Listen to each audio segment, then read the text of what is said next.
hello. How's everybody doing?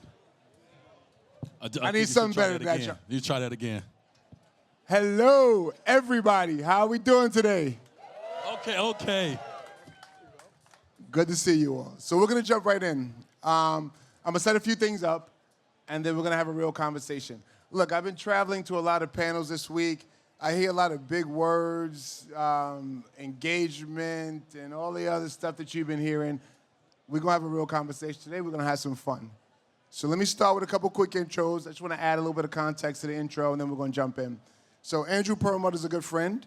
He works between both the NBA and NBA 2K, and his job is building what I call the MTV of the NBA, which is focused on content that's not on the court. So that's my good friend Andrew. Please give him a round of applause. Mr. Draymond Green, four-time NBA champion, defensive player, always on the list of all time for me. More importantly, a good friend, a dad, somebody I've been able to work with throughout my career, somebody who supported me throughout my entire career. When I call you to show up, you show up? Always will. From day one, so I appreciate you. And more importantly, he's been a part of the Emmy Award-winning Inside the NBA, the Draymond Green podcast, which if you haven't watched, you should. We're going to talk about that some today, and an aspirant content maker. So we're going to talk more about the content he's going to make. I'm going to end with the guy in the middle, and I'm doing it on purpose because we got a Hall of Famer, three-time NBA champion. By the way, Draymond won 4 championships, okay? Don't do that. Hall of Fame, he beat the game already. He beat the game, You know what I mean? I'm just older, that's all. Call it what you want. You still look young. We got 3-time NBA champion, Olympic gold medalist, 13-time NBA All-Star, one of NBA 75, and who I call the king of Wade County, all right?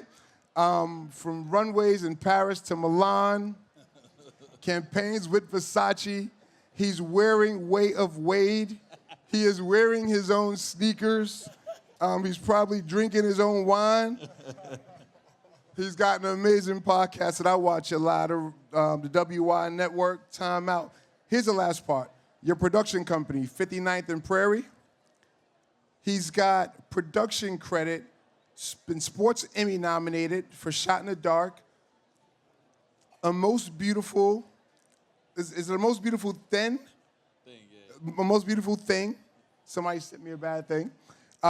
Legacy, Shadow of Greatness, Oscar-winning film, Hair Love, Emmy Award-winning production. Guys, I can keep going.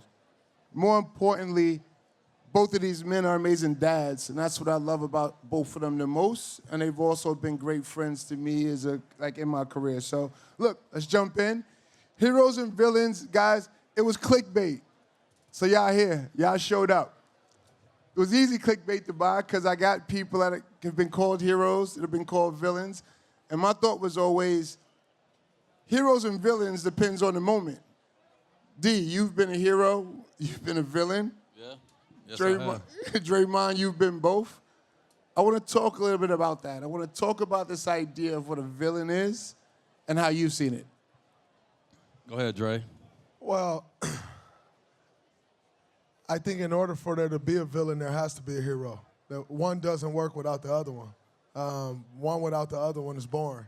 You know, it's what creates the storyline. You know, it's what creates the rivalry. If everybody's the hero, then who do we hate? And I think when you look at it from a sports perspective, someone has to be hated in order to make the thing go. And you may not think so, but I don't always try to be hated.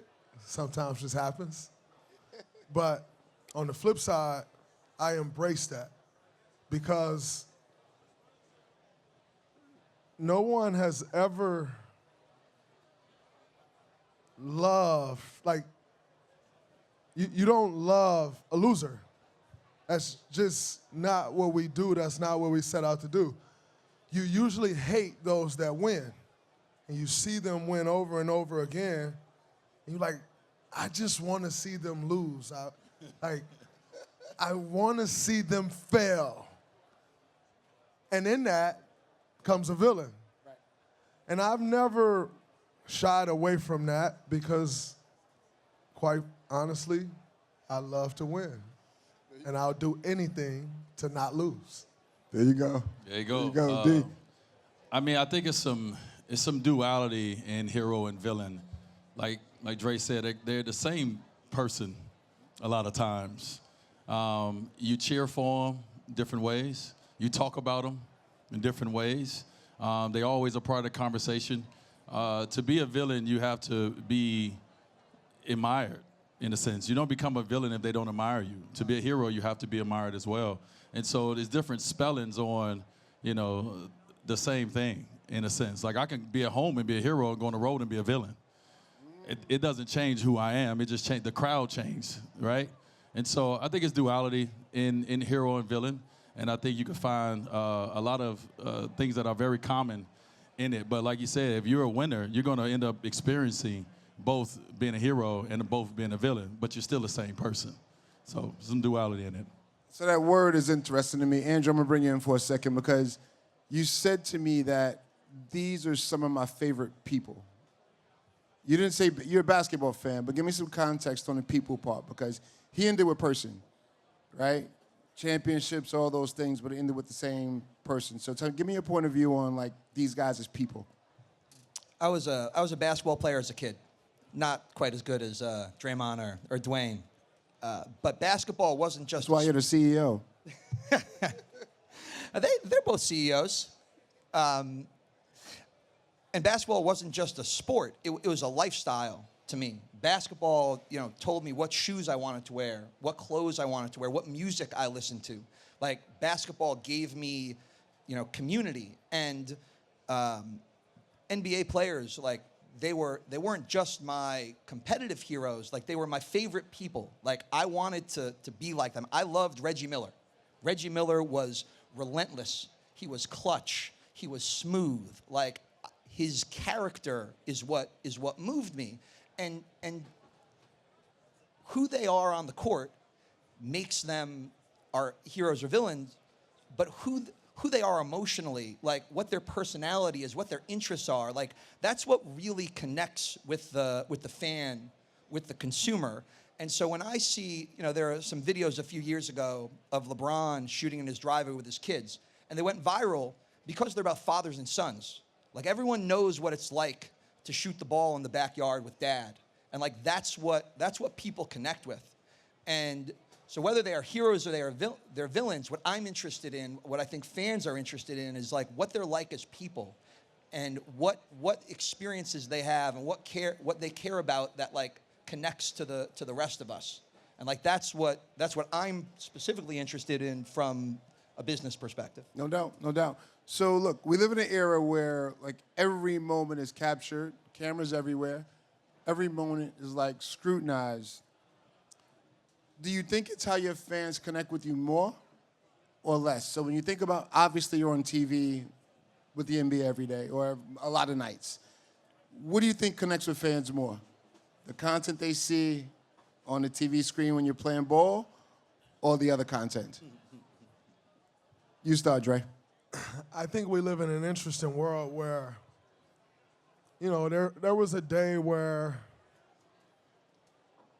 players controlled the NBA. I'll speak in NBA terms. There was a day where owners controlled the NBA. Today, the media controls the NBA. Okay. And so we all live in, what is media, right? Like, it's what you see on the TV screen, but it's also what you see on your phone. It's social, and that's what creates that's what controls the NBA today. And so when I take a step back and I look at that, I think the media that people think they consume is what they judge you off of. But it's a very incomplete picture. Because if you look at my Instagram, it's perfect. And I can tell you my life is nowhere near perfect. So you don't get to see everything that goes on that makes me just like you. And in turn, you're then also judged kind of on an unfair basis. Yeah. Because you're not viewed with the same compassion that a human being is viewed with. You're viewed as this perfect figure that always gets it wrong because you're nowhere near perfect. And so we'll always get it wrong because of the image that's put out there. But we can never really truly live up to that image. And so when you say, what are we judged by? I think whether you're judging off the TV screen or whether you're judging off the small amount of media that you consume, you probably got it all wrong. And D, I'm gonna come to you 1 second on vulnerability, but just to give you guys some context, because some of you are from brands, some of you represent really big companies. I've been fortunate to make content with both of them. We recently, a couple of years ago, made an ad with Draymond Green, and it's one of my favorite things because it features one of his favorite people, which is his daughter. Now, here's a backstory that maybe he doesn't even know. Farrah, somewhere in the crowd, she knows this. We make the commercial, we shoot it, we launch it.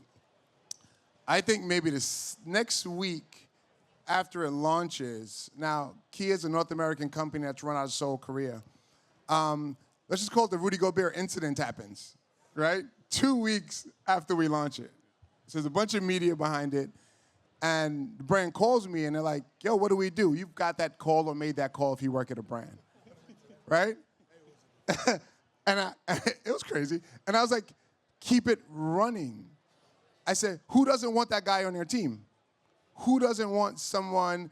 And then when you think about the commercial where it ends with him and his daughter, to your point, it was a complete picture. Because they're watching you on the court every day. And they replay the Rudy thing over and over and over and over again. That was a counterpoint. That's a Draymond I know. And let's just say sales continue to do well. It continues to be on TV 2 years because of what it was and that vulnerability that you had with your daughter.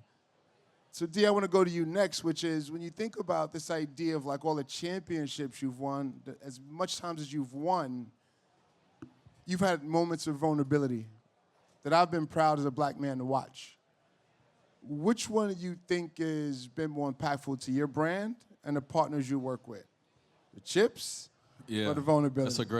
That's a great question. I mean, obviously, we all love the wins. We all love winning in life. But where you grow at, what's really impactful to you, the moments you really grow, that's the moments of vulnerability. And I think the journey for us, especially as black men, is how do we find the strength in something as uncomfortable as being vulnerable? I think that's one of my journeys as I go and I try to learn about myself. But that's when I grow, when I'm actually being the most vulnerable, right? When I allow people in, when I allow people to see those moments. And those are the hardest moments. I talk about recently, a year and a half ago, I had surgery. I had a cancer surgery. And I did everything to keep my family out of seeing me weak in those moments. But really, they were the only ones that could help me get back to full strength, right? And so it's this battle of not wanting ever to see vulnerable and just want people to see you in your moments of winning. But once again, that's not the full picture.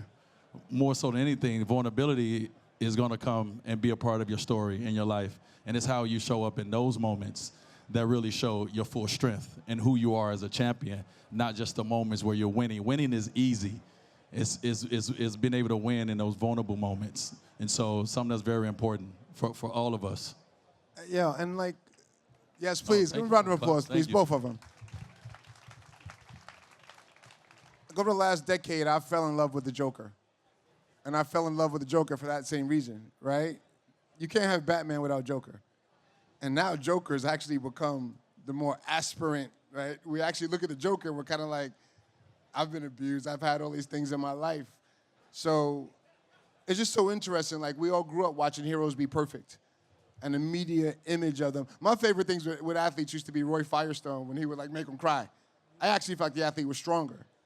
And I think I've watched both of you find moments on the court and off the court to be vulnerable. So again, the villain to me is contextual, and I don't think it's a bad thing at all. I want to go back to you one more time, D. So when you left Florida, right, and here's what's in, so I know that this man has fans that are black, white, conservative, progressive, right? Wade County is not LA, put it that way, right? Yes, And when you yes. think about the world you've built around it, then you pick up and you move to LA.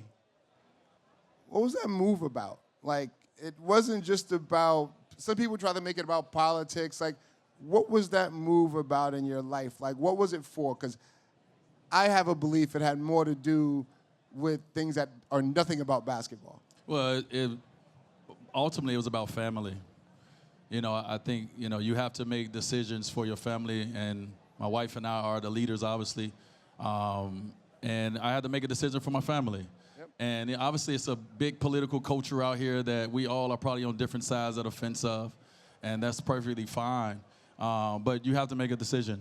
And I didn't want to go. I was paying no taxes for 16 years. You think I wanted to go to LA and pay those Talk 14? that talk. Those 14 plus. Talk but that talk. for my family, and especially for my daughter who just graduated from high school and is headed off to college, it was very important for us to create an environment for her to have the success in life that we wanted for her, that we worked so hard for. And we didn't feel that the political culture or the culture in Florida represented that. We love Florida. Florida loves us. Florida loves you. But when it comes to raising our family and raising our kids, the culture wasn't built for her to be successful. And so we had to make a decision, and we felt a more inclusive community in Los Angeles that we can go and we can develop, we can build ourselves and create ourselves, but also put her in the right environment to really be successful and do all the things that she wanted to do in her life. And so for us, it was a family decision to move 6 years ago and go to California. And now we watched our daughter walk across stage, you know, obviously Congrats. getting her diploma. She getting awards at the graduation that we didn't know Congrats. about, with distinction, graduating with distinction. But really, we see the full person, being able to be exposed to everyone. In Florida, we could not see the full person at all. She was hiding herself because of the political culture and the culture there amongst everyone. So we moved environments which allowed for her to grow and blossom and bloom. So it was a dad move. It was a family move. Yeah. It wasn't just about Zaya, it was about our entire family. Yeah. You know, obviously, if you don't accept one of us, you don't accept none of us. From that standpoint, like I said, it's a tough battle because we have so many fans, but it was fans of the game of basketball and things that people, half of the story where people got to know about me. But then you got the other side where it's a little hatred towards the community that your daughter is a part of and your family is a part of. Yep. And so we just had to make sure that we make the right decision, like I said, for us and for our family.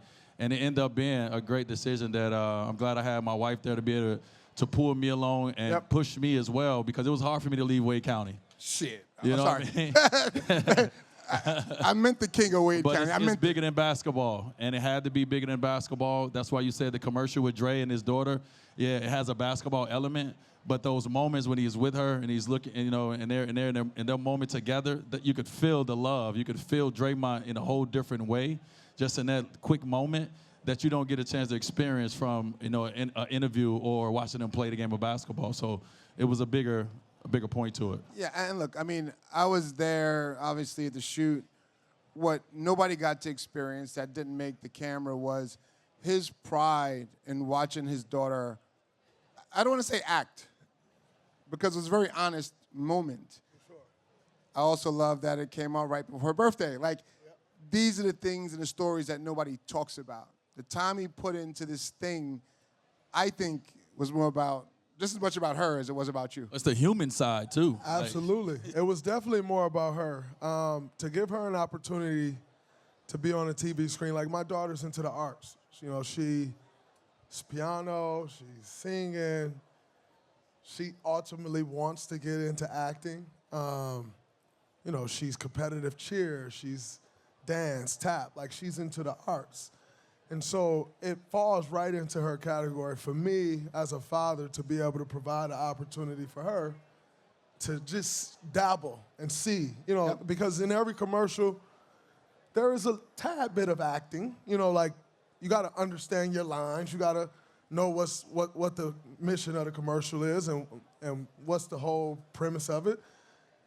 And so just for her to dabble her feet a little bit and see what that's like, is that something you actually want to commit to? Because on the flip side, I am also a father to where I'm in full support of my kids of what you're into. Yep. You know, if you don't, my goal is to teach you how to give 110% to something, because that's how I got here today. If you don't want to give 110%, I won't be in full support of that. Right. But if you're going to give 110%, and not that you know what 110% is, but you're willing to learn what 110% is, I'm all in. And I'll go way further than you're going to go. Right. But if you're not, I'm also not the father that's going to be like, all right, you're 30% and we have the means, or no, I don't, that didn't work for me. Right. So I'm going to try to teach you what works for me. And she loves it. She wanted to do it. It's like, soon as I said it to her, her face lit up. Like, all right, it's a no-brainer. Yeah, So, and I watched you on set coaching her through her actions, coaching her on what to do, and you've never seen a kinder and gentler Draymond, right? Meaning, I could say dad, but we all have a vision of what he is on the court. Watching him work with her between shots was amazing to me. Obviously, you were doing it. I'm sure you do it every day. But to me, and I think the whole set, so even the director was like, wow, because he didn't get involved. You worked with her through every shot. And the way you did it to me was one of the favorite things I ever saw. I'm going back to you, Dre. I'm gonna set this question up differently. I think one of your superpowers is your duality. Not too many people know this, because you seem very much, this is Dre. I want you to talk a little bit about, like, I've watched him talk to himself like the Joker, and what I mean by that is breaking things down from multiple sides the same way like you do in basketball. I think it's a chess move. Talk to me about it. Talk to them about how you process some of this. So when I watched the game, You're next. the reason I got into media is because I love to teach the game. I love to break the game down.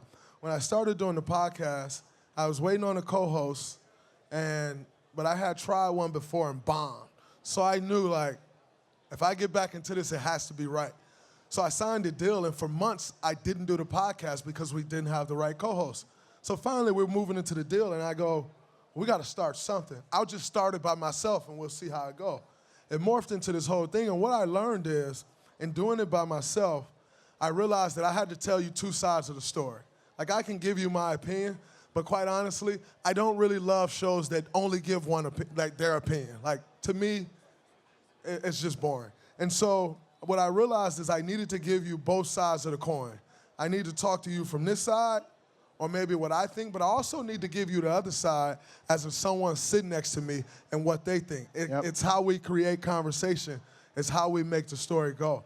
And so I learned that, like, I had to be two different people in my head to kind of make this thing work. In turn, I'm also two different people in life, because who I am on a basketball court, I could never be just sitting right here today. Yeah. It doesn't really work. It's not how my mind works. Yep. It's not how my heart works. Yep. And so it's just, it was kind of trial and error, and it was something that I picked up on and learned how to do, and I'm extremely grateful in learning how to do that.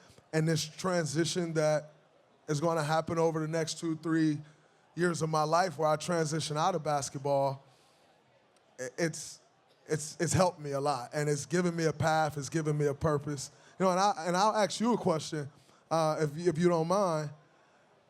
I met you working with Beats, you know, as CMO of Beats, and we created a great relationship. But I've also watched you transition, sort of like an athlete, you know, where you got to transition into all these different lanes, and you ultimately keep what you learn, but you take it with you. What is the most important thing as you make these transitions? Because I know that's where my life leads me in the next 2-3 years. Oh, God. All right, so look, a few seconds here, but I'm going to bring this home. Thank you for the question. It's funny, I left marketing to go into technology, and I've been building AI that's going to help athletes continue to work with brands and drive with them and their agents deal flow based on this kind of understanding of athletes beyond the basketball court, right? That's what I've been focused on, but it's been a full transition for me, as you guys have to. But I've learned from the best. I study you guys. So look, guys, I'm going to bring this home, because here's the first part. we will come back to you guys and more content. This team will be making more content together. With that said, I want you to take us home and just talk a little bit about what you plan on doing with, like, chapter 2 of this conversation. So sport is a doorway to the rest of our shared social lives. And that's everything from music and fashion to gaming and food. And who Draymond and Dwyane are as fathers, as the leaders of families, as entrepreneurs, like that connects with us as consumers and as people who have our own families, who are people who have our own career decisions. And like that is the kind of insight that all of our programming is going to be about. It's about putting NBA players and athletes and creators and regular fans in fun, irreverent, and emotionally resonant programming that puts you directly in touch with these elements of who they are. This conversation is as interesting a conversation with people who are all of our heroes as I've ever been a part of. And if we get to make programming that brings more of this out, like it'll be a lot of fun and it'll be really meaningful, and I think it'll have a positive impact on the culture. Yes, it will. So look, guys, we're over time. They're about to play me off with some Oscars music, so we're going to get out of here. Can you please put your hands together for these amazing dads, these amazing content makers, these amazing heroes? And I'll leave with that. Thank you Let's go, guys boys. for listening. Appreciate y'all. Not Thank you. Not villains.